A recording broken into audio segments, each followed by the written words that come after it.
This is a video series I've done a lot on cars. The idea is we take a look at vehicles that were hyped and we see if they are worth your attention.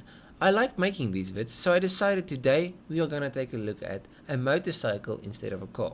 Today we are taking a look at the Kawasaki H2. This bike was all over the internet just before it's launched, and it stayed relevant even after its release.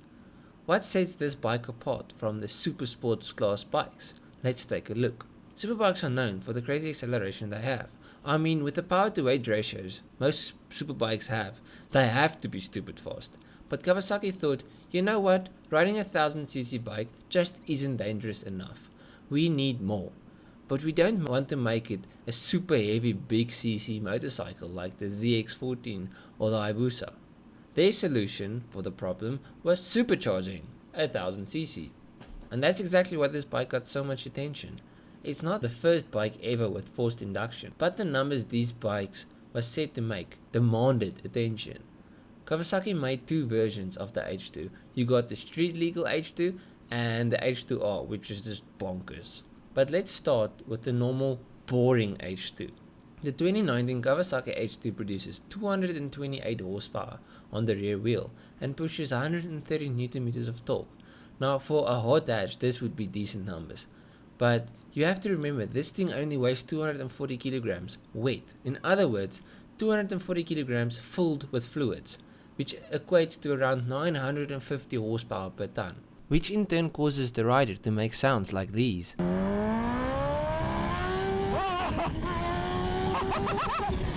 my god! I really want to experience this bike at least once in my life. I wouldn't buy it, it's way too expensive and frankly stupid, but you need manufacturers to make stupid things. The stupid things are always the most fun. But enough about the baby H2, let's talk about the H2R, where the real craziness is found. The H2R isn't street legal, it's intended to be a track monster. Spending 50k on a bike that you aren't even allowed to ride on the road is a bit stupid, but they aren't kidding when they say track monster. It's a monster.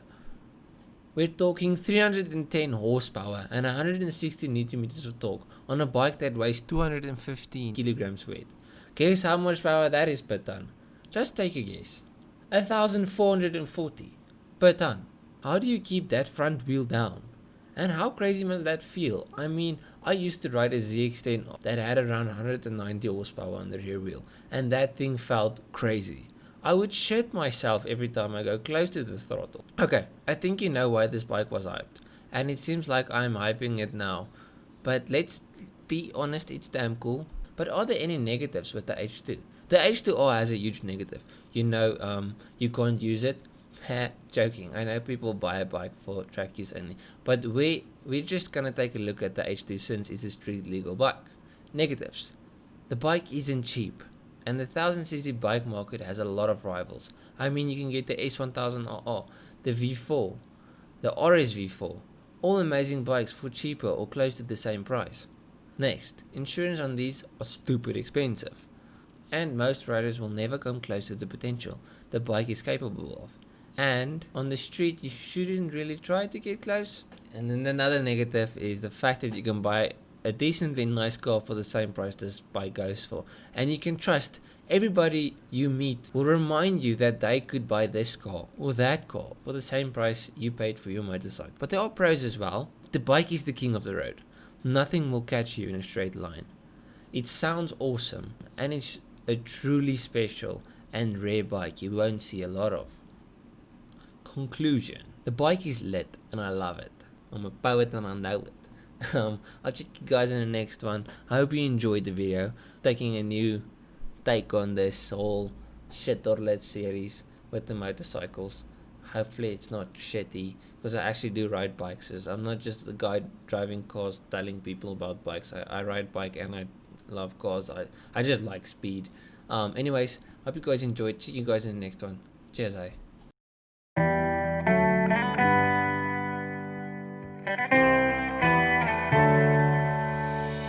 On my own, but it's all